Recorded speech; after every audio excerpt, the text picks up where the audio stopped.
সেটাই হবে। আমরা শিক্ষিকারা এবং ছাত্রীরা সকলেই সমৃদ্ধ হব সেগুলো জেনে। যা যা বলবেন ওনারা আমরা সেগুলো শুনবো এবং সমৃদ্ধ হব, আর সেগুলো আমরা মেনে চলবো। ঠিক আছে? সবাই বসো, মাঝে যারা আছে তারা, পিছনে যারা আছে তারা তো না দেখতে পারে না, বসো সবাই। সবাই আরো দু এক কথা যোগ করবো। আচ্ছা, প্রথমে এখানে যারা উপস্থিত রয়েছে প্রত্যেকের উদ্দেশ্যেই বলছি, তোমাদের সকলের বাড়িতে ট্যাপ কল পৌঁছেছে? নলবাহিত যে কল পৌঁছেছে? জল পাও তোমরা সেখান থেকে? কি কাজে ব্যবহার করো জলটা? জলটা কি কাজে ব্যবহার করো কেউ বলো, একটু বলো।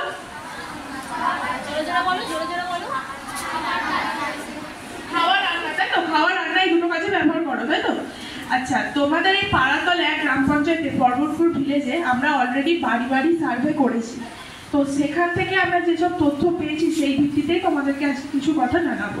এই যে তোমরা এখানে অনেকেই বললে যে জলটা খাওয়া রান্নায় ব্যবহার করো, তো এই যে বাড়িতে তোমাদের যে ট্যাপ কলটা দিয়েছে এটা একটা সরকারি প্রকল্প, জল জীবন মিশন।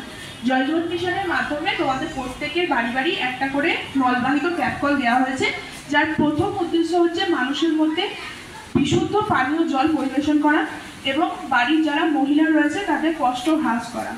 অর্থাৎ এই যে তোমরা কলগুলো পেয়েছো এটা কিন্তু সম্পূর্ণ খাওয়ার জল, শুধুমাত্র পান করার জন্য ব্যবহার করতে হবে। খাওয়া, রান্না, হাত ধোয়া এবং খাওয়ার জন্য। তারপরে সময় রাখতে মাকেও যদি বাইরে থেকে জল করে নিয়ে আসতে হবে, এটা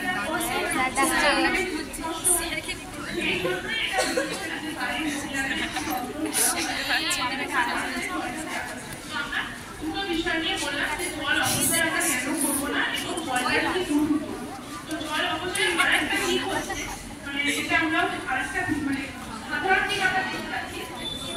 স্কুলের মধ্যে তোমাদের আশাবাড়ি সামর্থ্য হয়ে গেছে, আমাদের হাত ধোয়ার মেশিন করা হয়েছে, টয়লেটের জলের ব্যবস্থা করা হয়েছে। তো আমরা দেখতে পাচ্ছি বাচ্চারা স্কুল আসছে ভর্তি জল রাখতে পারছে, বাইরে বেরোনোর নাম করে জলটা বাইরে ফেলে দিচ্ছে, দিয়ে আবার ব্যবহার করছে। এটাও কিন্তু জলের অবস্থা। ওই বলতে কিন্তু তুমি খেয়ে শেষ করে তারপর আবার নিতে পারছি, তারপর টয়লেটে গেলে মনে করে জলটা বন্ধ করছে না, ট্যাপ কলগুলো হাত ধোয়ার সময় খুলছে, মনে করে বন্ধ করছে না। আমাদের